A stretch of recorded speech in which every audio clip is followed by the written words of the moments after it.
Ibu bapak, saudara-saudara, orang muda, remaja, dan anak-anak yang terkasih, Shalom, damai sejahtera Tuhan menyertai kita semua. Hari ini, Senin 10 Agustus 2020, kita merayakan Pesta Santo Laurentius, Diakon dan Martir.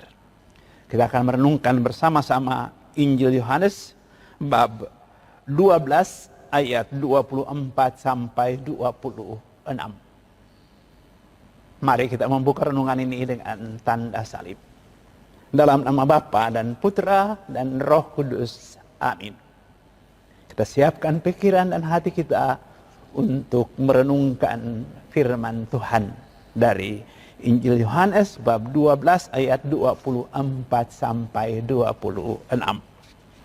Menjelang akhir hidupnya, Yesus berkata kepada murid-muridnya, "Jikalau biji gandum tidak jatuh ke dalam tanah dan mati, ia tetap satu biji saja. Tetapi jika mati, ia menghasilkan banyak buah. Barang siapa mencintai nyawanya, ia akan kehilangan nyawanya. Tapi barang siapa tidak mencintai nyawanya di dunia ini, ia akan memeliharanya untuk hidup yang kekal. Barang siapa melayani aku, ia harus mengikuti aku. Dan di mana aku berada, di situ pun pelayanku akan berada. Barang siapa melayani aku, ia akan dihormati Bapa." Demikianlah Injil Tuhan, terpujilah Kristus.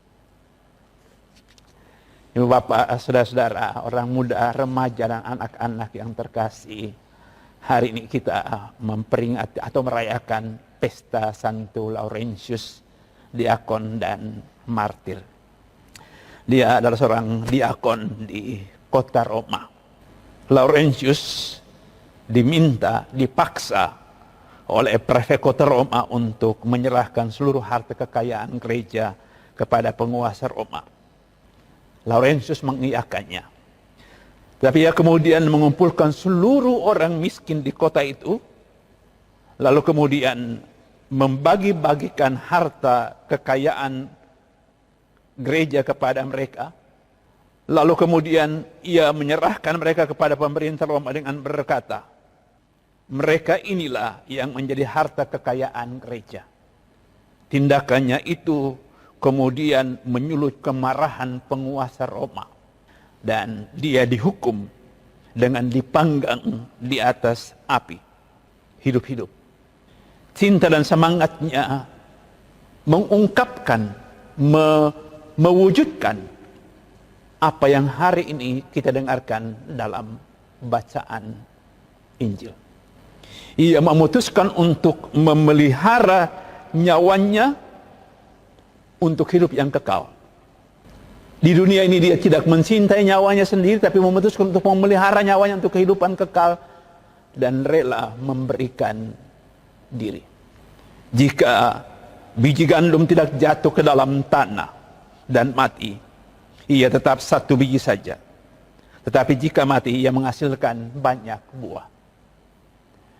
Yang Tuhan Yesus kehendaki adalah kita mati terhadap kepentingan diri kita sendiri. Setiap pengikut Kristus harus berusaha untuk selesai dengan dirinya sendiri. Selesai dengan diri sendiri itu berarti apa? Tidak lagi mengorientasikan seluruh hidupnya pada mengejar apa yang membuat dia senang dan bahagia sendiri.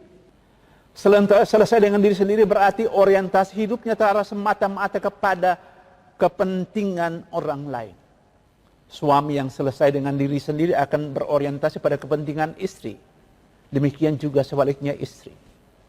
Seorang ayah, orientasi kehidupannya adalah kepentingan anak-anak. Begitu juga seorang ibu. Sudah selesai dengan dirinya sendiri. Itulah artinya mati terhadap diri sendiri. Mati terhadap apa yang menyenangkan diri sendiri. Itulah cinta kasih yang sejati. Cinta kepada Tuhan yang begitu kuat, yang mendorong orang untuk tidak lagi mengingat apa yang menjadi kepentingan pribadi, tapi apa yang menjadi kepentingan orang lain. Tuhan mengendaki kita menjadi pribadi yang terus berusaha untuk selesai dengan diri sendiri. Supaya orientasi kehidupan kita sungguh-sungguh untuk kepentingan orang banyak. Untuk kepentingan gereja, untuk kepentingan masyarakat. Kita berdoa supaya kita benar-benar menjadi pribadi yang selesai dengan diri sendiri. Tuhan memberkati kita semua dalam nama Bapa dan Putra dan Roh Kudus. Amin.